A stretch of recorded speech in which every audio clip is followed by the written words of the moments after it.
Vamos falar mais de reforma ministerial, da situação política do país. Eu converso agora com a Amanda Klein, que é comentarista aqui da Jovem Pan. Amanda, boa tarde. Oi, Denise, boa tarde. Mais um dia quente, né? Ninguém esperava por essa semana tão tumultuada.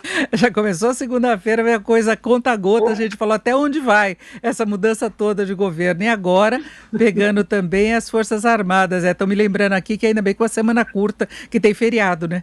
Na sexta-feira temos a Sexta-feira Santa. Mas aí, como é que você viu agora essa troca no comando, nos comandos, né, das Forças Armadas? É uma situação inédita, né, Denise? Muito simbólica, muito sintomática. É a primeira vez que há uma demissão conjunta, uma saída conjunta dos comandantes das três forças.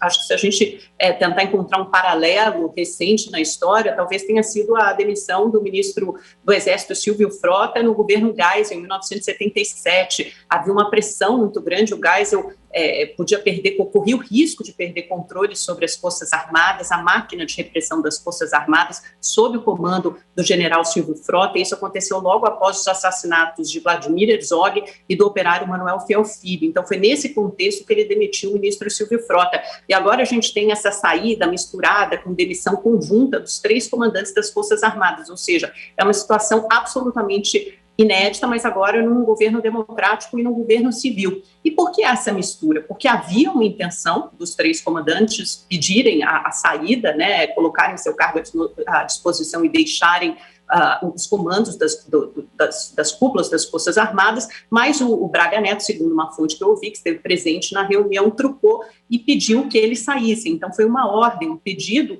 do presidente Jair Bolsonaro, a saída dos comandantes das três forças. E aí fica, eu acho que essa é a prova cabal de que realmente é uma tentativa de politização dos quartéis, politização das Forças Armadas, um reconhecimento de que elas não são, sobretudo, uma instituição de Estado, mas sim forças de governo, como se fossem forças acessórias de apoio ao governo Bolsonaro.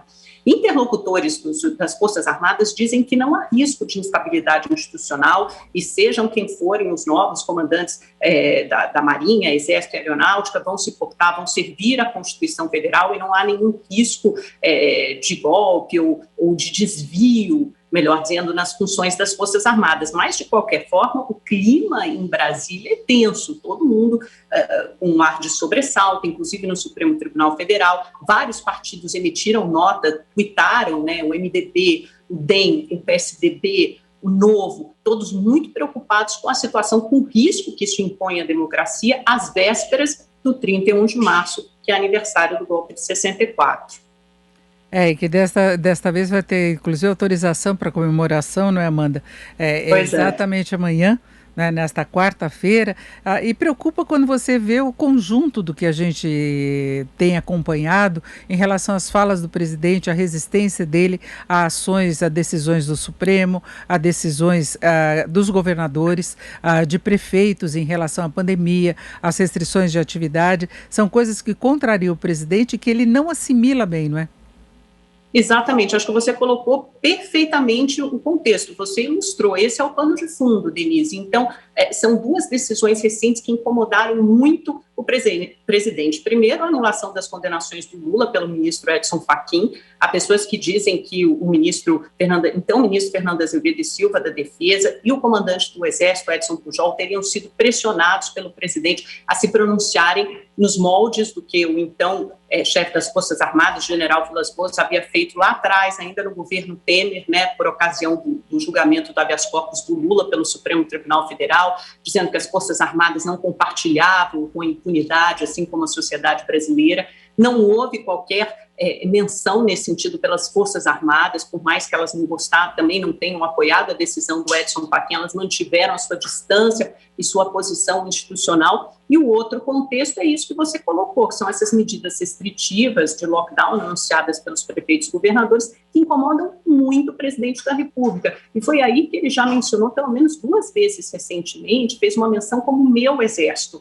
Né? Aí é uma confusão, de novo, com o papel das Forças Armadas, como se o Exército e as Forças Armadas não devessem obediência à Constituição, e sim ao presidente da República, e não fossem exército da sociedade, do povo brasileiro, e sim um exército pessoal, quase miliciano do presidente da República. Então tem uma confusão aí com o papel das Forças Armadas, eu acho que das forças de segurança, ampliando até de uma forma, num contexto mais geral, muito perigosa, muito arriscada. E é isso que está colocando todo mundo assim, de cabelos em pé em Brasília, todo mundo à espreita, todo mundo esperando um pronunciamento das Forças Armadas, quem vão ser os novos comandantes, mas que há uma intenção deliberada de avançar, de alguma forma se apropriar das Forças Armadas, usá-las como um instrumento político, como um mecanismo político, isso é fato. E tem um outro dado desta terça-feira que o líder do PSL na Câmara, o Major Vitor Hugo, agora só é chamado de Vitor Hugo, ele defendeu em uma reunião de líderes partidários a votação no plenário de um projeto de lei que, se aprovado, daria ao presidente o poder de acionar, durante o período de pandemia, um dispositivo chamado de mobilização nacional. Ele é previsto na Constituição e foi regulamentado em lei específica para o caso de agressão estrangeira. Pelo projeto, a crise de saúde pública poderia ser usada também como motivo para esse tipo de mobilização. Na prática, estabeleceria que o chefe do executivo poderia tomar medidas que incluem, entre outras, a intervenção nos fatores de produção públicos e privados, a requisição e ocupação de bens e serviços e a convocação de civis e militares para ações determinadas pelo governo federal. Em reunião com os demais líderes, não houve acordo para a inclusão dessa proposta na pauta. Então, é mais um fator que vem junto aí no embalo da reforma ministerial e da troca de comando das Forças Armadas, que deixa todo mundo aí meio que alerta, né? Pois é, são peças de um mesmo quebra-cabeça, né? Se a gente olhar para essas mudanças na esplanada dos ministérios, né? A gente começou olhando muito para a queda do Ernesto Araújo e também para a Flávia Arruda na Secretaria de Governo, responsável pela articulação política, né? Uma indicação do Centrão, para agradar o Centrão. Mas eu acho que o que realmente importa é o que veio em seguida, que é a saída do ministro da Defesa, a nomeação de um ministro da Justiça, de novo, indicado da família Bolsonaro, muito próximo à família, indicado por Flávio Bolsonaro, uma tentativa de avançar mesmo o controle do Poder Executivo, do governo Bolsonaro sobre as Forças Armadas e as Forças de Segurança. Esse projeto de mobilização nacional que foi apresentado pelo Vitor Hugo, também muito próximo ao presidente Bolsonaro, já foi líder no governo da Câmara, é mais uma tentativa de usurpar o poder dos governadores e dos prefeitos e de aumentar, de ampliar as possibilidades e a autonomia do presidente da República. Ele é muito incomodado, fica muito incomodado com essas medidas restritivas durante a pandemia. E você mesmo leu, né, Denise? Isso é um projeto, quer dizer, que deve ser adotado em tempos de guerra, de invasão estrangeira. É completamente diferente do período, do momento histórico que nós vivemos com a pandemia. Essas medidas restritivas foram adotadas por governantes no mundo inteiro. Elas são medidas excepcionais, mas porque a crise sanitária também é excepcional, é a mais grave da história. Então, quer dizer, isso não se confunde com estado de defesa, estado de sítio, mobilização nacional. Essa confusão que o presidente faz, esses instrumentos recorrentes que ele usa, e também nas redes sociais, isso dá um panorama, dá uma ideia errada, como se a gente estivesse vivendo num momento ditatorial, como se os governadores fossem tiranos. E não é verdade. Todas as medidas que eles adotaram até agora fazem parte do nosso arcabouço legal. São medidas legais, constitucionais.